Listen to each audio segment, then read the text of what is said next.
everyone, my name is Vina, aka Miss WC Reader, and welcome back to my channel. And today I'm just here with some quick bookish hot takes. So I did a video, I think similar to this earlier in the year, but I always have opinions. So my first one is reading a bad book or a book that people have a justified problem with is not a noble act. I've been seeing a lot of it lately where people try to twist themselves into a pretzel for why they're reading that book that is currently controversial. And I'm like, we don't need you to read it to prove a point. Other people have already proved that point and said this book is problematic. You spending money on it to acquire that book to then just tell us what we already know doesn't make you special. It doesn't mean you're doing a good deed. All you're doing is putting money into said problematic author's pockets. And I don't understand why people aren't understanding that, or they do understand that and they just don't care because it's all about the views. Which brings me into my next bookish hot take, which is people are taking being a bookish content creator a little too far now. So I get it. A lot of people joined this community because they wanted to talk about books, and then they realized they could make a little bit of money off of it, so they think they are now entitled to be making money off of this platform. So everything that they post is for AdSense or to get Patreon dollars or whatever. They're trying to make money. I saw a video the other day, a recommendation video. Every single book in the recommendation video, sans one book that she claimed to allegedly read, which did not even fit the recommendation, was a book that the creator had not read. Why are we doing whole videos where we're talking about recommending books and we have not read any of them? Like, there were so many books in that video, and she had the nerve to be like, giving you guys what you asked for. All you did is go to other people's lists that they carefully put together and started buying the books just so that you could have content. What's the point of saying you're in this community to connect with people about books or to pretend you're interested in certain books if you're not actually going to read said books? And I'm not talking about like you make a video of where you recommend books and then like maybe somebody gave you one book and you're like, I haven't read it, but it sounds like it fits the theme.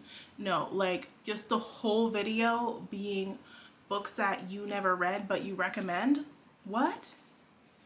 And like, don't pretend that's all your TBR either, because you're not going to read all those books anytime soon. So like, that's just weird to me. Like, there's so much content we make without pretending to be into certain books. Like, I'm seeing that a lot lately with people know Black romance is like something people are clamoring for, or people want lists of Black content creators, and I'm seeing non-Black content creators put on those lists. I'm seeing non-Black romances put on the list, and I'm just seeing the recommendations come from people who don't actually read those types of books. It's weird. Another one of my hot takes is that I actually like getting dolled up and to sit down and film a booktube video. I know that's something people have complained about a lot in the past, like you have to look a certain way, and then you don't look a certain way, you don't want to sit down and film, and that's like a barrier to entry within this community. But to be honest, I like it because it is one of the few times during the week that I will sit and get all made up, and I like being able to try out different makeup looks or different hair looks and just experiment. So I don't mind like getting all done up to sit down and do a video. I think it can actually be kind of fun. And it's just another thing that like separates your online persona from your offline. Book come book shopping with me is lazy content, and people get so offended when you say that, but it is. You're not sitting down and scripting anything. You're not putting much effort in. You're in the bookstore where you're gonna buy books and you already know what books you're planning on buying. You're turning on the camera, you're pointing out books that everybody is already talking about, and you're like, oh wow, look, this book is here. It's low effort content, which also doesn't need to be a 30-minute video. Like, it can be like a quick minute long reel or short or TikTok video. It actually makes great short form content, but you're not doing anything special by doing a 30-minute walkthrough in the bookstore to talk about books that everybody has already talked about. And I know people are like, well, my viewers love those videos. Good for your viewers. It's still lazy content. And my next hot take is that there's a hierarchy when it comes to the type of marginalized voices people in this community want to read about, and not everybody is ready to address that. First of all, people like to hear certain things from the closest to white, straight, wealthy people as possible.